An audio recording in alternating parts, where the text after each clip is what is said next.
Rajputana public school an English medium co-educational senior secondary school affiliated to CBSE।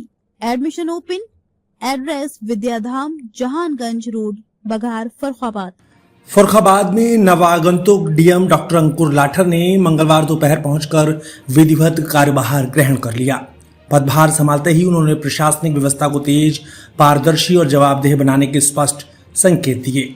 पत्रकारों से बातचीत में DM ने कहा कि उनका पहला प्रयास रहेगा कि आम जनता की समस्याओं को गंभीरता से सुना जाए और उनका समयबद्ध निस्तारण सुनिश्चित किया जाए। उन्होंने अधिकारियों को निर्देशित करते हुए कहा कि जनता के प्रति संवेदनशील रहना अनिवार्य है और किसी भी स्तर पर लापरवाही बर्दाश्त नहीं की जाएगी। डीएम ने सख्त संदेश देते हुए कहा कि ऐसी व्यवस्था विकसित की जाएगी किसी फरियादी को अपनी शिकायत लेकर दोबारा किसी कार्यालय के चक्कर न लगाने पड़े। उन्होंने ये भी स्पष्ट किया कि लापरवाही बरतने वाले अधिकारियों के खिलाफ कड़ी कार्रवाई की जाएगी। चार्ज लेने के बाद डीएम डॉक्टर लाठर ने कलेक्ट्रेट समेत कोषागार का जायजा लिया और अधिकारियों के साथ समीक्षा बैठक की। उन्होंने IGRS शिकायतों के 100% निस्तारण पर विशेष जोर दिया। साथ ही जमीनी विवादों को प्राथमिकता के आधार पर जल्द सुलझाने के निर्देश दिए। डीएम के सख्त तेवरों के जहां अधिकारियों में हड़कंप की स्थिति है, वहीं आम जनता को बेहतर और त्वरित प्रशासनिक सेवाएं मिलने की उम्मीद भी जगी है। आज डीएम फर्रुखाबाद के पद पर मेरे द्वारा कार्यभार ग्रहण किया गया है। मेरे कार्यकाल के दौरान मेरा यही प्रयास रहेगा कि जो जनता की समस्याएं हैं उनको हम अच्छे से सुने, उनका निस्तारण समयबद्ध तरीके से हम करें और उसमें किसी भी प्रकार की लापरवाही ना करें। हमारी यही कोशिश रहेगी, कोई भी व्यक्ति यदि एक समस्या लेकर कलेक्ट्रेट आता है या किसी भी ऑफिस जाता है, केवल कलेक्ट्रेट की बात नहीं है, BDO ऑफिस जा रहा है या फिर तहसील ऑफिस जा रहा है, तो उसे दूसरी बार वहां के चक्कर ना लगाने पड़े। एक जनता के प्रति एक जो व्यवहार है सेंसिटिव, उसको हमें रखना होगा ताकि तभी समस्याओं का जो निस्तारण है वो समयबद्ध तरीके से हो सकेगा। यदि किसी अधिकारी द्वारा भी इस निस्तारण में किसी प्रकार की लापरवाही भी मिलती है तो उनके विरुद्ध भी कठोर एक्शन उसमें लिया जाएगा।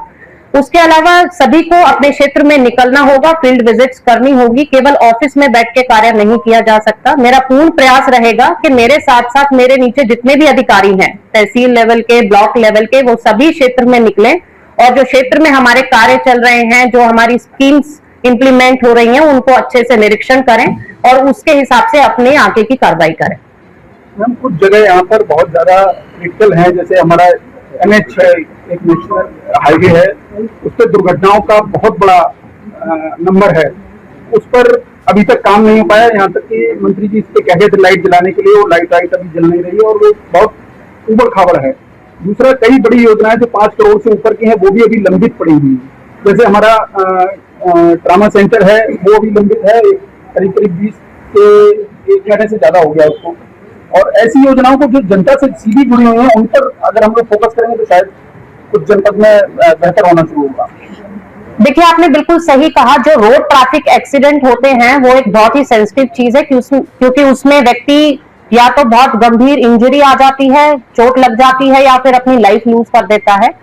तो इसके संबंध में जिला स्तरीय एक रोड सेफ्टी मीटिंग होती है जिसमें सभी विभाग रहते हैं, पुलिस विभाग रहते हैं, RTO रहते हैं, NH के लोग भी रहते हैं। हमारा यही प्रयास रहेगा कि उस समिति के माध्यम से हम जितने भी ब्लैक स्पॉट हम उनको कहते हैं, जहां पर मैक्सिमम एक मानक होता है, जहां पर मैक्सिमम रोड ट्रैफिक एक्सीडेंट होते हैं, तो उन ऐसे ब्लॉक स्पॉट्स को चिन्हित करके वहां प्रॉपर एम्बुलेंसेस को हम वहां पर प्लेस किया जाएगा ताकि एक जो गोल्डन आवर है उसको हम कम कर सके, समय से एम्बुलेंस प्राप्त हो सके और ऐसा नौबत ही ना आए। इसके संबंध में जैसे कि आपने कहा कि प्रॉपर लाइट की व्यवस्था हो, जो रोड किनारे टेपिंग की जाती है वो रहे और जितना भी हम रोड ट्रैफिक एक्सीडेंट से बचाने के लिए डिवाइडर, प्रॉपर यू टर्न हो, साइनेज बोर्ड्स हो, उन सब से संबंधित जो बातें हैं हम उस रोड सेफ्टी मीटिंग जो होगी जिला स्तरीय उसमें हम इसको निश्चित रूप से इंप्लीमेंट कराएंगे। आप भी डॉक्टर हैं और क्योंकि फर्रुखाबाद का जो स्वास्थ्य विभाग है वो लचर व्यवस्था पे चल रहा है, तो जनता उम्मीद करेगी कि आप शायद इसमें कुछ